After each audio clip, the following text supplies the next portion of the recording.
Namaste friends, I will start with yet another independent front suspension system. It uses torsion bar that provides resistance to varying vertical loads due to road irregularities. Torsion bar double transverse arm suspension. Coil spring is replaced by torsion bar here. Torsion bar is located parallel to longitudinal member of frame. Being independent suspension system, two wheels on single axle are provided with separate systems. Referring to diagram that has three views: elevation, plan and side view. It was essential to show details in three views so that it can be visualized conveniently.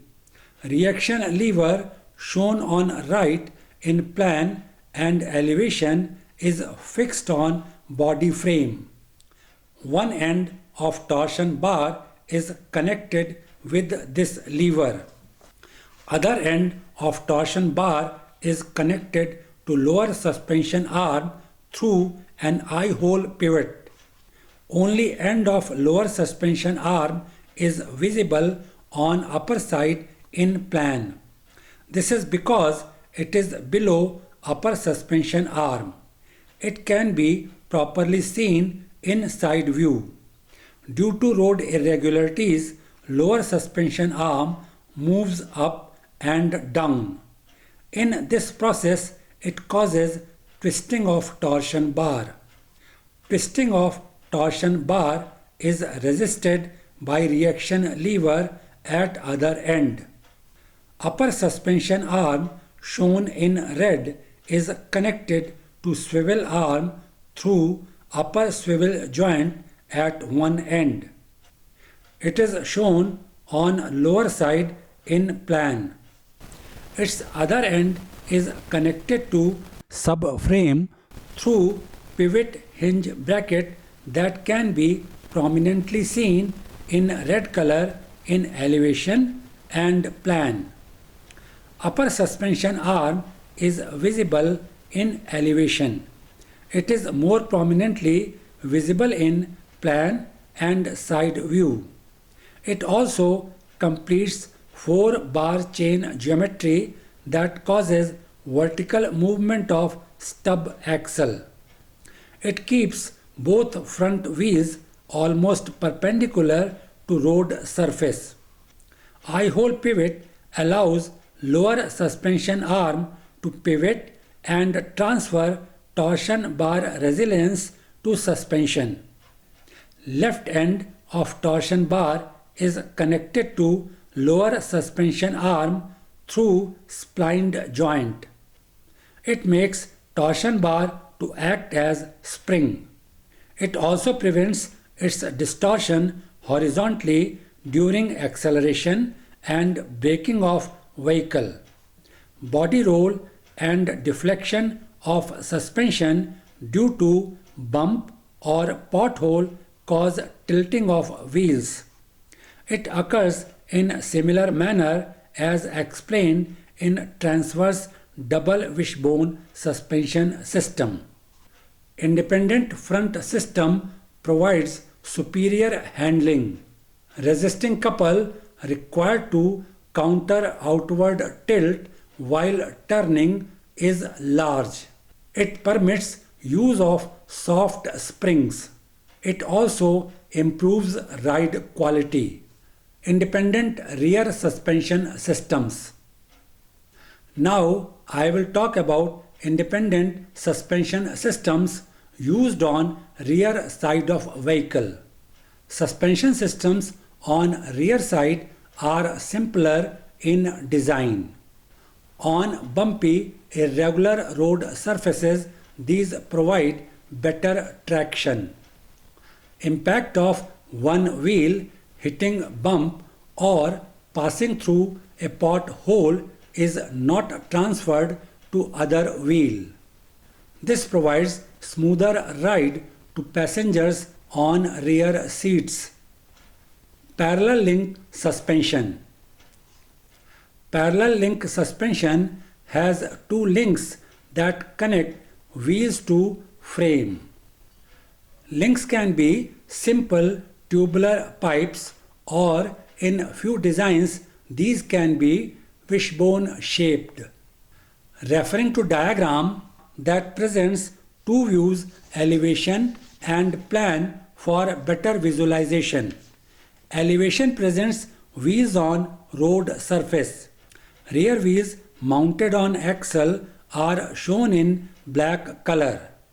Lower links have been shown in blue color, whereas upper links have been shown in red color so that these can be differentiated. One end of links is connected with wheel hub, as may be noticed in diagram. Other end of links is connected to axle casing. For this purpose, middle portion of casing is modified, as is evident from two views shown. Upper link in red is on front side of axle casing and lower link in blue is on rear side, as is evident in plan. Two longitudinal torsion bars may be noticed running parallel to propeller shaft as shown in plan.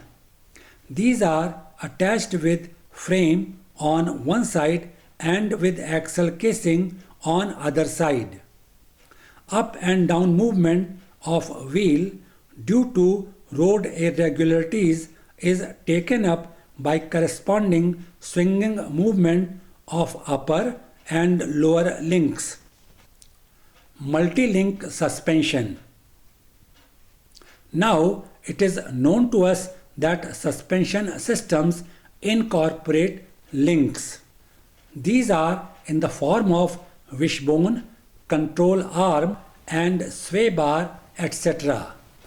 A multi-link suspension uses more than 3 lateral arms and 1 or more longitudinal arms. These arms may have different lengths. These can be kept at an angle from their natural direction. Each arm has a joint or bushing at its ends. These can take up compressive or tensile loads, but are not meant for taking up bending load. These suspensions can be used on front or rear side of vehicle. However, these are used on rear side. There are different designs for multi-link suspensions used by different manufacturers of automobiles. 3-link suspension. These are basic mechanisms and are used commonly. Referring to diagram that presents 3-link layout on left side. There are 3 links that provide triple axis freedom. Triple axis freedom means free movement in 3 directions. Free movement occurs in vertical and longitudinal directions with free rotational movement. 4-link suspension. 4-link layout has double axis freedom. Referring to diagram again that presents 4-link layout in middle. One end of each link is joined as shown. Other end of links is shown free. This layout provides free vertical and rotational movement. This makes it layout with double axis freedom as already mentioned. Designs using 4-link suspension may be quite similar to double wishbone designs. 5-link suspension. These layouts have single axis freedom and permit movement only in vertical direction. Referring back to diagram that presents a 5-link layout on right side. Here again one end of links is joined together whereas others are shown free. As may be noticed, layout permits only vertical movement. It has single axis freedom as already mentioned. A 5-link suspension used in an automobile has 2 upper links and 2 lower links. 5th link is tie rod. This arrangement is used in rear suspension. In front suspension, there is 1 lower link, 2 upper links, 1 trailing link and 1 toe control link. Taking up 5-link suspension that has 1 lower and 1 upper arm, 1 trailing arm and 1 leading arm. 5th link is control arm, referring to diagram that presents wheel hub on rear side and axle casing with 5-link suspension. These links have been termed as arm because of their shape. This is a view looking from top. 5 arms have been shown in different colors so that these can be distinguished clearly. Trailing arm has been shown on upper side in light green color, whereas leading arm has been shown on lower side in blue color. Control arm in black color is shown horizontally. 2 more arms that are located on upper and lower sides have been shown in red and grey color. Because of their position, these are visible one above another in this view. Arms are pivot supported so that these can be angled away from their natural directions. As already mentioned, these work under tension or compression and not in bending. Only up and down movement of wheel hub is permitted. It is because 5-link mechanism permits single axis freedom. When 5-link suspension is used on front side, it has 2 upper arms and 2 lower arms. Tie rod acts as 5th link. These have complex design. This makes them costly, but these are considered best independent suspension systems. These offer better space management, comfortable ride and improve overall handling of car. I am including a brief description of a few suspension systems that were used in past. Swinging arm suspension system is one of them. It was designed in early days and perhaps is the simplest system. It causes large changes in camber during bounce due to road irregularities, while cornering resultant force is produced in upward direction. It causes lifting of vehicle. Setting wheels at negative camber reduced lift but caused directional instability. This system is not used in present day cars. Another system that was used some 70 years back was swinging half axle suspension. Because of their simple design and independent handling of wheels, these were used in cars manufactured by Volkswagen and Porsche. Swinging axle is in the form of steel tubes. These are pivoted at only inboard transmission side. These are not pivoted at wheels. This created positive camber if rear suspension was lifted. Similarly, if it was lowered, it created negative camber. In both cases, It caused wearing of tires that was undesirable. Trailing arm suspension is yet another suspension that was used in old times. Later, it was modified as semi-trailing arm suspension. There are two trailing arms. Front edge of arm is pivoted on car body. It is quite big in size. It is in single piece and supports the coil spring. Its other end is rigidly fixed to wheel. Suspension takes only up and down movement of wheel. It does not take up lateral movements or camber change. Thus, while turning, both wheels lean outwards. This causes understeer. This shortcoming was handled in modified design. This was semi-trailing arm suspension. Its arms partly trail and partly transverse. Trailing part produced understeer, whereas transverse part produced oversteer. Thus, both nullified each other. However, as arms are rigidly attached to wheels, these transfer shocks to body of vehicle that makes ride uncomfortable. Dependent suspension system. Here, both wheels of one axle move up or down as if they are tied together or are dependent on each other.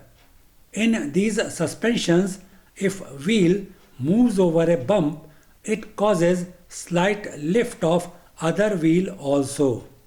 Similarly, if one wheel passes through pothole, it causes slight inward tilt in other wheel. This is exactly opposite to what happens in independent suspension systems. These are used in vehicles with rear drives and SUVs. SUVs are sports utility vehicles that are generally used on rough roads and in hilly region. Rigid axle suspension. One of the dependent suspension system that has been in use for a very long time in heavy vehicles. Generally, these vehicles are rear wheel drives. These have tubular beam on rear side that contains two half shafts and differential. This has already been explained in one previous lecture. This tubular beam is supported by leaf springs at two ends. I have talked about leaf springs in detail earlier. Therefore, I will take up clamping of leaf spring with modifications made. Referring to diagram, there are two clamp bolts on left and right side. These keep whole assembly intact with the help of nuts. Tubular beam is being referred to as axle tube in diagram.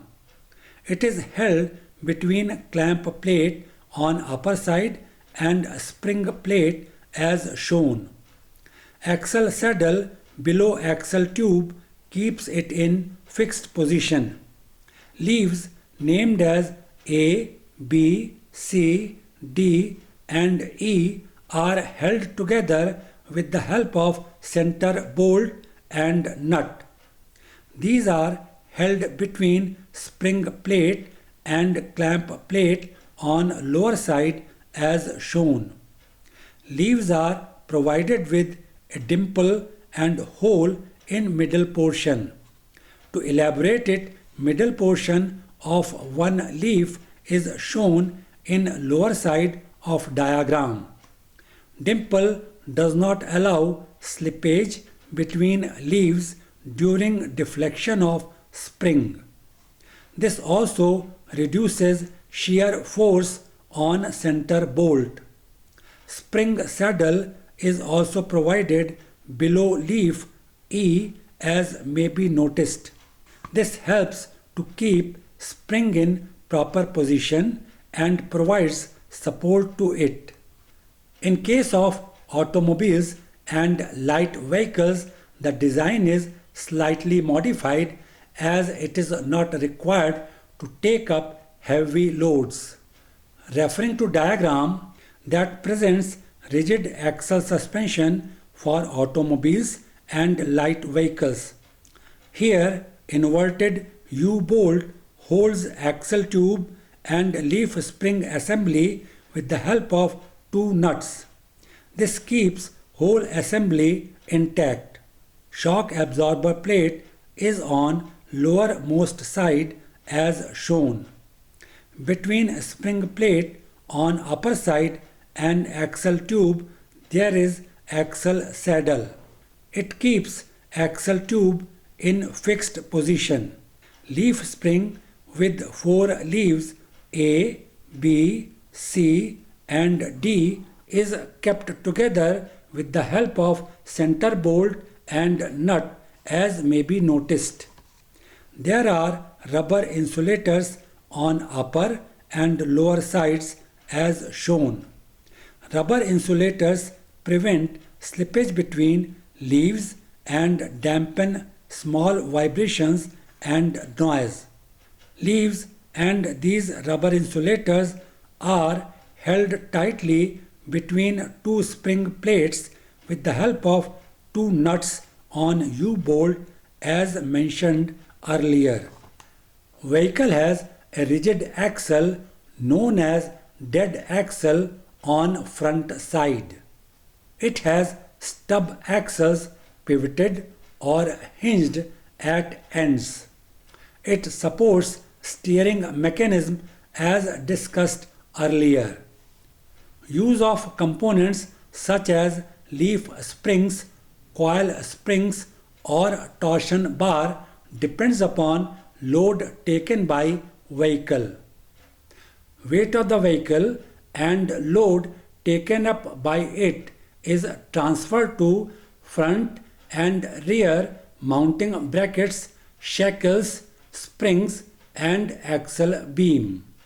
Axle beam is made strong with suitable eye or elliptical section to take up load. In case of dependent suspension systems, road wheels are held perpendicular to road surface. There is no change in camber. Now let us consider different situations. These are vehicle taking a turn and vehicle moving straight with one wheel passing over a bump or one wheel passing through a pothole.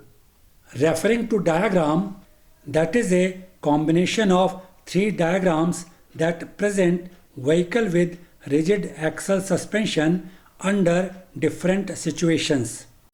Diagram on upper side presents vehicle taking a turn, whereas 2 diagrams on lower side present vehicle moving straight with one wheel, that is right wheel, passing over bump on left and vehicle moving straight with right wheel passing through pothole on right. Taking up diagram on upper side, as vehicle takes a turn, body rolls. Spring on right is compressed, whereas spring on left is slightly stretched. Body or sprung mass is tilted as shown. Deflection of springs plays a major role in handling this situation. In case vehicle moving straight with one wheel passing over a bump as shown in diagram on lower left side, road wheel moves up vertically. Spring on right is compressed while spring on left has nominal compression. body or sprung mass retains its horizontal position as shown. In case vehicle moving straight with one wheel passing through a pothole as shown in diagram on lower right side, road wheel again remains vertical. As wheel goes down, spring on right is stretched with small stretching of spring on left. Body or sprung mass in this situation also retains its horizontal position as may be noticed. As wheels remain vertical in all the above situations, there is best possible contact between tire and road surface. This provides good road grip and enhances tire life. Height of axle as vehicle takes turn does not change. That provides constant ground clearance. This is an additional benefit when vehicle moves on rough roads. In other two situations, axle tilts but still there is reasonable ground clearance. When wheel strikes a bump, there is sudden change in camber. Wheels flap around kingpin. This is known as wheel shimmy. Caster 2 varies as spring deflects. These variations cannot be controlled accurately in this suspension system. Oversteer may occur due to low resistance to chassis roll offered by roll stiffness of springs on front side. Roll stiffness is the resistance to chassis roll offered by it. I conclude here. Thanks for watching.